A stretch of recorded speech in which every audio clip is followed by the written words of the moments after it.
All right, part 4 of the greatest Mount Rushmores in wrestling history of every era, and we're bringing the best content creators on to break them down the only way we know how on Triple Threat Wrestling. So stick around, join us, and join in the conversation.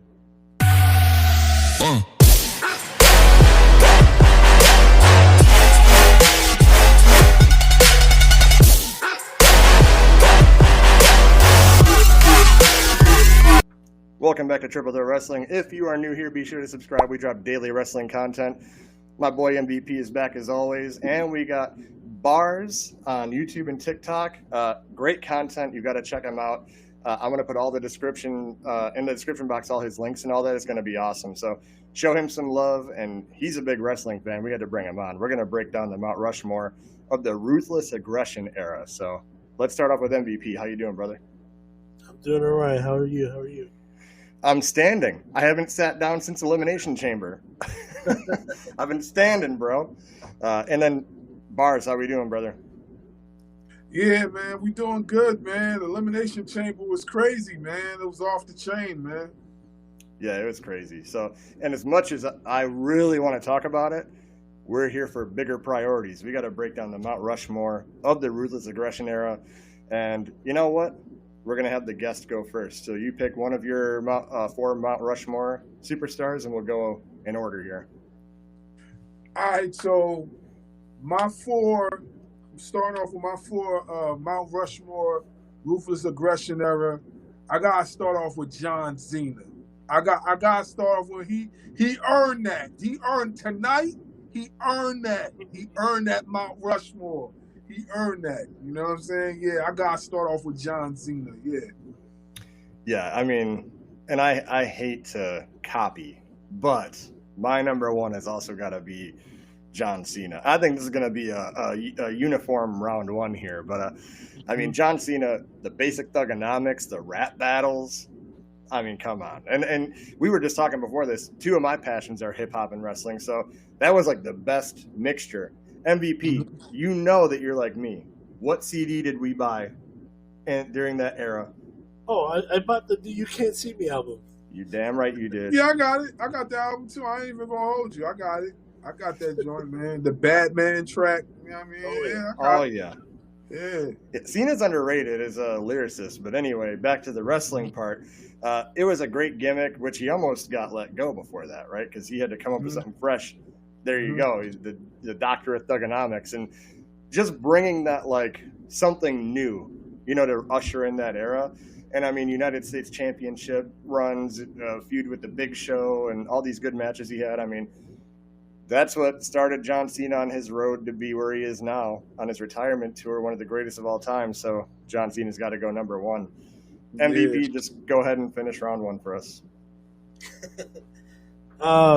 So I'm not going to say there would be no Ruthless Aggression Era without him, but I will say the start of the Ruthless Aggression Era happened when Kurt Angle came to the ring in Chicago on SmackDown and asked this young man what is the qualities he possessed to face the very best of the business. And John Cena said, "Ruthless aggression," and just smacks the taste out of Kurt Angle's mouth. No-brainer, John Cena. For everything you guys said.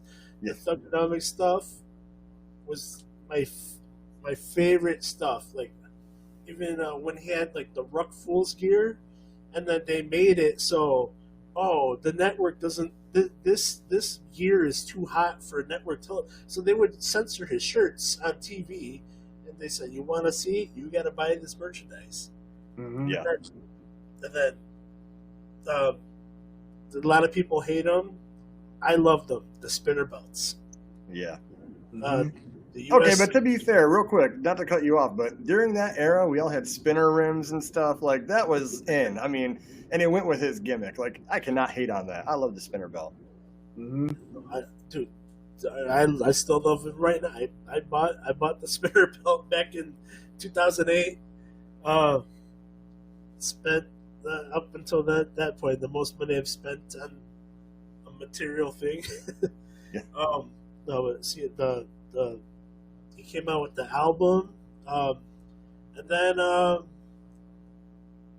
it shifted to where he was like military, and then yeah, but he is, if there if there were to be like one pillar to hold things up for an era, it's Cena with the Ruthless Aggression Era. Yeah. Real quick before we go to round two, you mentioned the military. I'll never forget for the life of me when the WWE had him announce to the crowd that we had captured and eradicated Osama bin Laden. Like he did it himself. Like, we have captured and eradicated. Like military Cena at his finest. But yeah, that's a no-brainer for us, Cena. So round two, we're going to you, Barz. What's your number two superstar? All right, so my number two superstar, it definitely has to be The Rock. And I'm going to tell you why. You know what I mean? I know it sounds so cliche because him and The Rock, what they did, you know, tonight on Elimination Chamber or whatever. But I'm going to say this, like, The Rock, you know what I mean, his whole character, his whole mystique, you know what I mean, from the beginning all the way until what he's doing now, he's just been a genius, I feel like, as far as his character work. You know, him and Cena kind of like are connected because at one point we hated The Rock and now we like The Rock and now people hate him again. And then if you want to take it back, like when Rock first came into the WWE, he was a straight up baby face. He was a straight up baby face, Rocky Maivia. He was dressed in a I mean, I guess it was Samoan garb with the leaves or whatever like that. Yeah. You know what I'm saying? And then all of a sudden, you know, he did the whole nation domination thing, which was pretty dope. And then from there, you know, we seen the Hollywood Rock. Yeah. We are the nation. You know, that, you know, his character work has just been like, to me, it's been great. You know, it wasn't one time that I've watched The Rock that I wasn't interested in seeing what he was going to do next. He's always been the type of guy that can improv. He could do stuff on the fly, and it'll blend in so well that you would think it was part of the show, but really, you know, you go behind the scenes and you see an interview with him. No, I had to do that on fly because such and such forgot his line, so I had to do this. He was good with covering up certain stuff, you know what I mean? So The Rock, you know, Rock definitely number two on my Mount Rushmore. Can't hate that. I mean, The Rock is one of my favorites of all time. We've talked about that on our actual Mount Rushmore of all time. The Rock is on my Mount Rushmore. So no hate there. But I'm going to add a letter to it, and I'm going to go Brock as my number two. Brock Lesnar. Brock Lesnar was a problem that no one could handle. Great feuds with like Kurt Angle, Eddie Guerrero. Obviously, he was way better when Paul Heyman is his mouthpiece, right? Because he's not the best on the mic. But, I mean, menacing shit he did. You know, like, you know, Matt, help me remember, the one-legged guy. What's his name? Zach Gowen. Yeah, Zach slamming him, like his fake leg on him and throwing him into turnbuckles and ring posts. I'm like, dude, Brock Lesnar is a menace. Don't forget we had him in a wheelchair and he pushed him down the steps, man. I was like, yo, this dude got no chill, man. Like, why he go do that? No, Brock Lesnar gave zero fucks on the Ruthless Aggression Era. So, yeah. I mean, it says it for itself. Brock Lesnar deserves to be on there. I think that when you think of Ruthless Aggression Era, just like that serious face he did, you know, on the posters, that's Ruthless Aggression Era, you know, for me. So, got to go Brock. Okay. MVP, we're going to kick it to you. My number two. Oh, yeah. Randy Orton, yeah. In Evolution, Triple H said that Randy Orton will be the coal that will be squeezed into the next diamond in this business, and I think he hit it right on the head. Mm-hmm. Randy Orton, you can argue he's neck and neck with Cena in the Ruthless Aggression Era. He did have a lot of behavioral issues that kind of hampered him at the beginning. Yeah. Once he grew up and just kind of matured a little bit, we got the attitude to match with the in-ring ability, and just don't even get me started when he turns into the Viper and just gets so maniacal and stuff like that. The Legend Killer. Mm-hmm. Yep. He RKO'd the Fabulous Moolah. Yeah. Yeah, that was crazy. I mean, but who started that? The Dudley Boys literally like power bombed her through a table. Like that was crazy. And even worse, too. Mae Young, bro. But that was before the Ruthless Aggression Era. So my number 2, Randy Orton. All right, moving on. Yeah, so my number 3, I might have to say my number 3 is the dead man, The Undertaker. The Undertaker. And I gotta say this because The Undertaker is similar to what The Rock was doing as far as character work. We seen the Ministry Undertaker. We seen the Dead Man Undertaker. We seen the Biker Undertaker. And then we seen a little bit of them all combined together. Like, The Undertaker, like, withstood the hands of time, man. Like, he was no joke, man. I really was scared of that dude when I was a kid, man.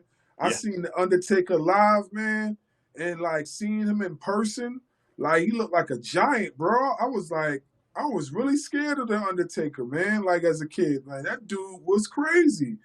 Yeah. And then the one WrestleMania where he had the eagle, what was that, an eagle or a buzzard that was on his shoulder? The vulture. The vulture. Okay, yeah. He was coming to the ring. I was like, man, like, I always, like, thought that his character was, like, cool. Even though I was scared of him, I still thought it was cool. You know what I mean? And the classic matches, like, where he had Ultimate Warrior, Papa Shango, Yokozuna. Like, I could go on and on and on and on why I felt like Undertaker needed to be on that Ruthless Aggression list. You know what I mean? He had so many moments, man. And, like, he's just one of a kind, man. So, Undertaker. Can't hate that. People forget that he was a really big proponent of the Ruthless Aggression Era. Yeah, he was really part of that, for real. Undertaker deserves to be in every Mount Rushmore that we ever do. For even like the next era, he's not even wrestling. We're gonna put him on it just for the sake of doing it. But for his podcasting. Yeah. So okay, my number 3. Since it's number 3, I feel like you got to have 3 things that make you a person who needs to be on this Mount Rushmore. You got to lie, you got to cheat, and you got to steal, and you got to go Eddie Guerrero. Eddie Guerrero was phenomenal during that era. And I mean, the best heel work you've ever seen, like, slapping the chair on the mat and throwing it to the opponent and falling down and winning matches like that, or, finding ways to like take the security guard's nightstick and put it in his boot. And, but aside from all those, like, he had great matches. And I mean, when he won the championship, I mean, that was just very emotional. It was very emotional. And seeing him come up from,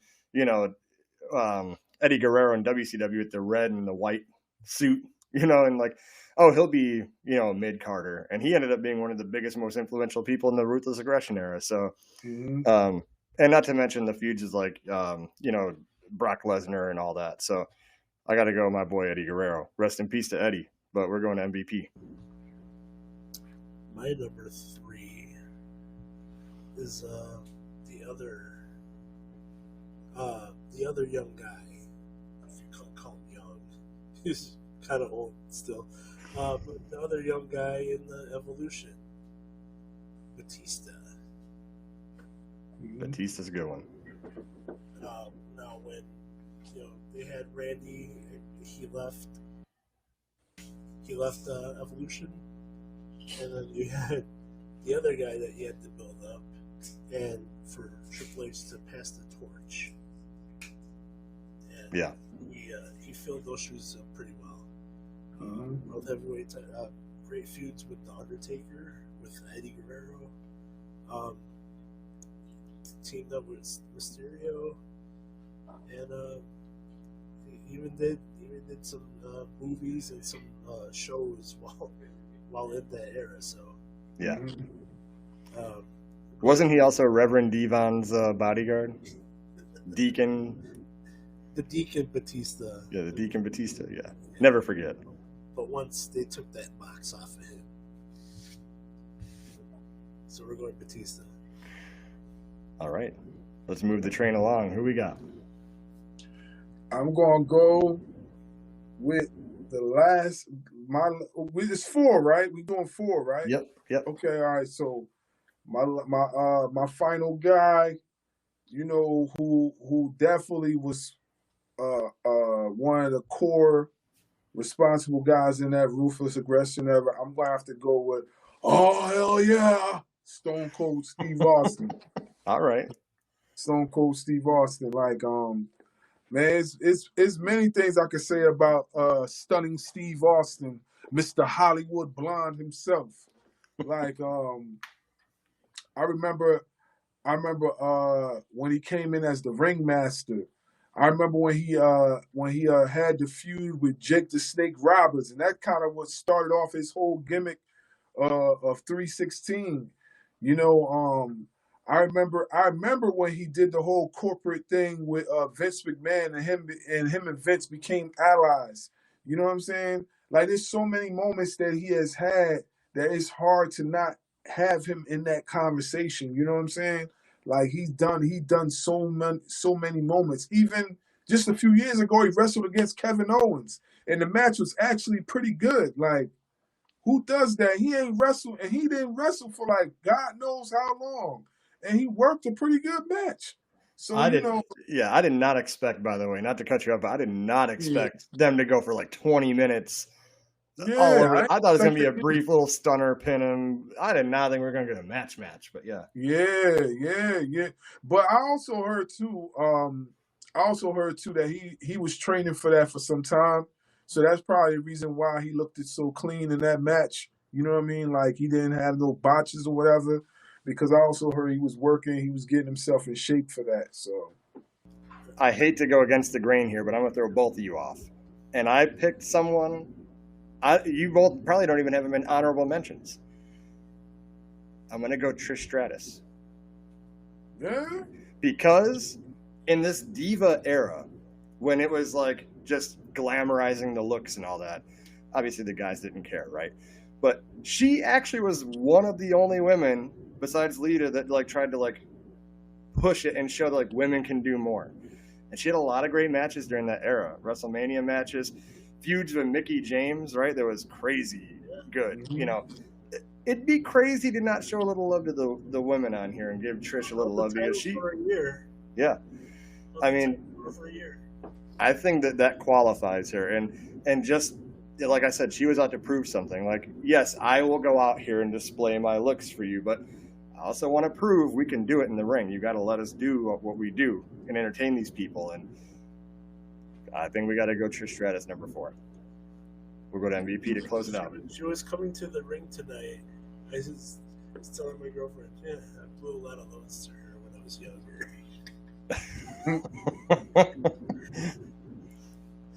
Let's get here or there. My number 4, and I just realized that my Mount Rushmore is the greatest class to come out of OVW, the 2002 class, because my number 4 is Brock Lesnar, and you lucky you already hit it over the head of how just he was a problem. Yeah. I can just remember him superplexing Big Show, and the ring collapse. That's like the first time I've ever seen that happen. And then just him being able to get Big Show, and we're talking Big Show probably at his heaviest. Yeah, Get Fat him Show. on his shoulders and just F5 him like nothing. And then, just the stuff whenever he has Paul Heyman on his side, it's just a perfect marriage. Barack. That shooting star press he had against Kurt Angle at WrestleMania 19, where he almost destroyed himself, but didn't. He came out with a concussion that he was able to work through.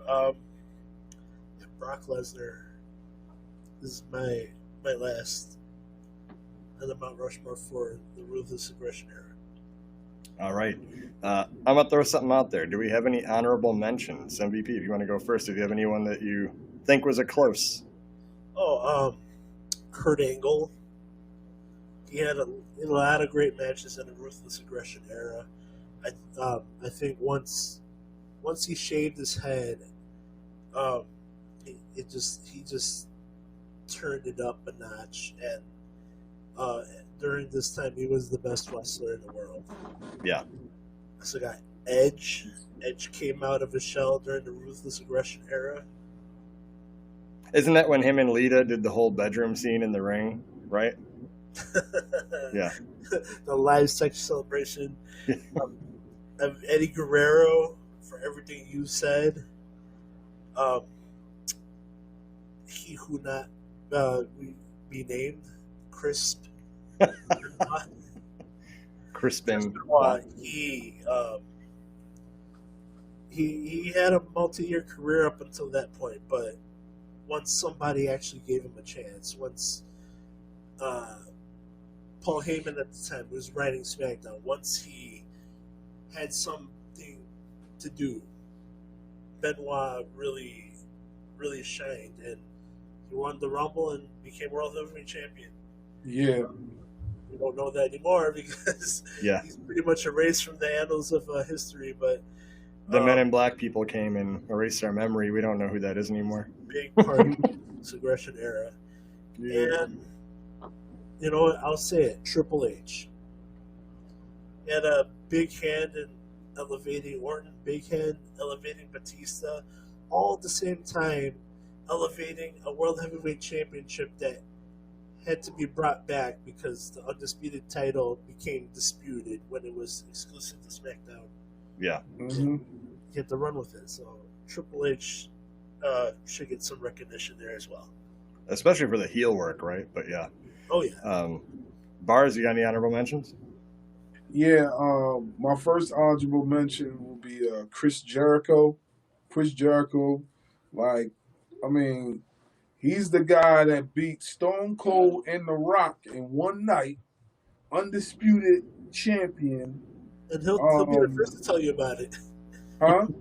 And he'll be the first to tell you about it. Yeah, he'll be the first to tell you about it. And he's one of the few guys that has held WCW titles and has held WWE titles, within his career, because not a lot of them have done it.